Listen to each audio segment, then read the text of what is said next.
2001, which is 11 years ago, yes, it was trading around $40. It went as high as almost $140, but today, as we know, it's back down to $58.70 per US dollar ton. So there are some economics that I think we should start introducing on a regular basis in this legislature instead of rhetoric. So I will table that, Mr. Speaker.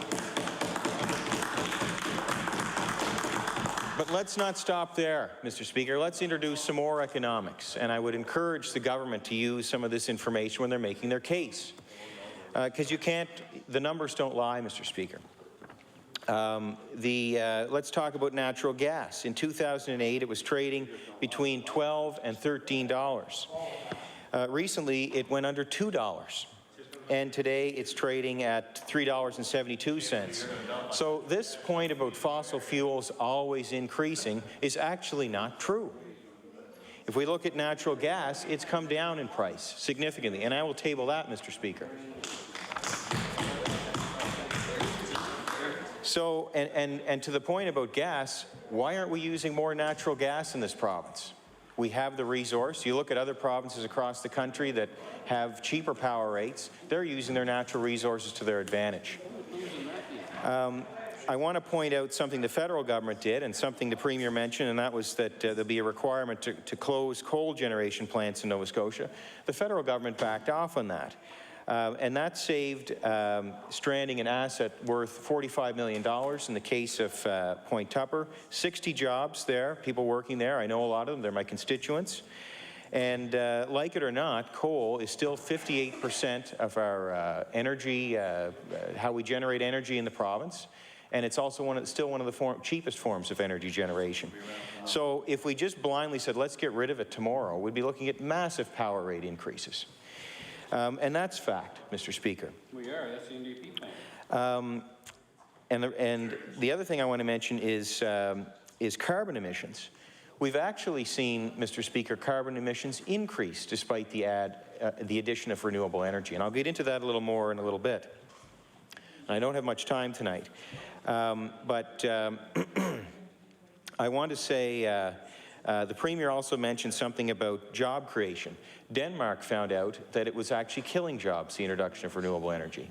I think the point needs to be made, there's nothing necessarily wrong with renewable energy, but it's the way it's introduced that's important. And Denmark did a study that said that in their case, it killed 2 to 4 jobs for every one that it created.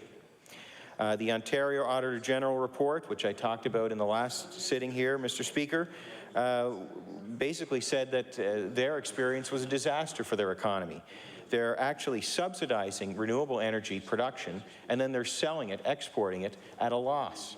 So they're losing on both ends. So, Mr. Speaker, the economics are not working. And that's all I would ask, is that we look at the economics when we're talking about this matter.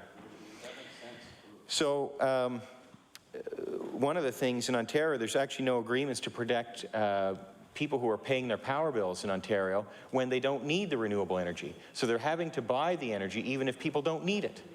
So, Mr. Speaker, that's a case of renewables gone wrong. We can't afford that.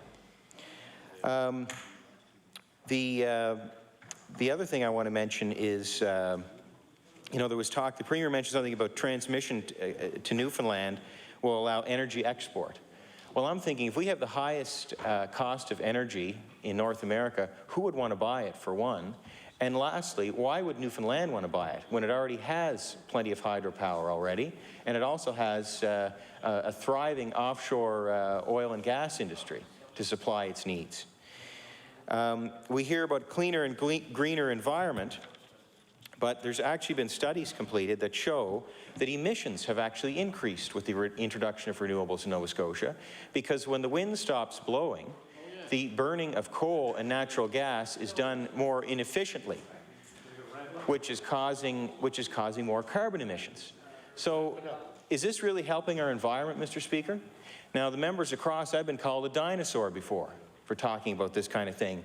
Well, I think I'm the one here, if I'm talking about carbon emissions and showing how this government is actually increasing them, maybe we need to erect a mirror here so the person that's calling somebody a dinosaur over here can call themselves a dinosaur.